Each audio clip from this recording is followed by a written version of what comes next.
Transformer une boisson des plus banales en boisson magique.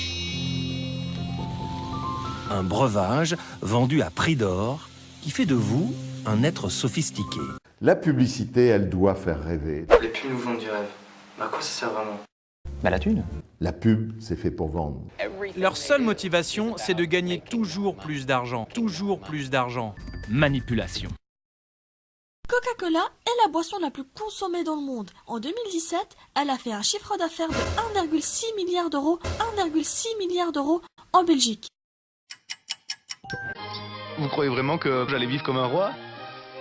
Non, non, ça c'est pas du tout mon genre. Comme vous le voyez, je suis resté un gars simple.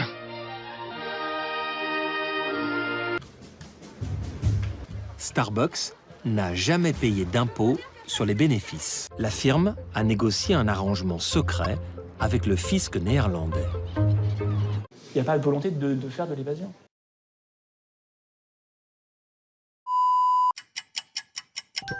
Le principal ingrédient de Coca, l'eau.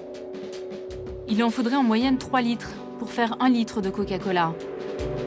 Ils sont installés stratégiquement pile sur le manteau phréatique. Ils extraient environ 750 000 litres par jour. Ce volume d'eau permettrait d'alimenter 10 000 habitants de la ville tous les jours. Les pénuries se multiplient dans la région. Comble de l'ironie, quand il n'y a plus d'eau au village, les enfants boivent du soda. C'est scandaleux, c'est scandaleux. Un chiffre. Chaque seconde dans le monde, on produit 10 tonnes de plastique. Et toutes les 2 secondes, 1 tonne finit dans les océans. Au point qu'en 2050, il pourrait y avoir plus de plastique que de poissons dans la mer. La planète étouffe. Quand devant les caméras, le PDG de Coca-Cola nous promet un monde sans déchets, en coulisses, la firme américaine fait tout ce qu'elle peut pour torpiller les alternatives au plastique, comme la bouteille consignée. Coca-Cola vend d'abord du plastique et des bouteilles en plastique. Leur travail, c'est de maximiser leurs bénéfices, donc ils travaillent dans ce sens-là. C'est leur boulot. Le fameux gobelet, l'emblème de la marque, n'est pas recyclable. Plus d'1 million d'arbres sont coupés chaque année pour produire ces gobelets qui finissent à la décharge. Certains industriels ont trouvé la parade. Désigner un autre responsable de la pollution. Vous. C'est vous le coupable.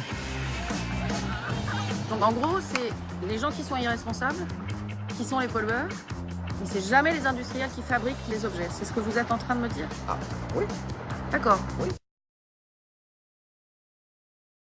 Et on rassure les consommateurs, ils peuvent mettre la bouteille dans la bonne poubelle, le plastique va disparaître. Est-ce que c'est vraiment le recyclage, la solution? La grande majorité des emballages plastiques ne se recyclent pas. Donc le recyclage à 100% et à l'infini, c'est une fausse promesse? Exactement, c'est tout à fait ça.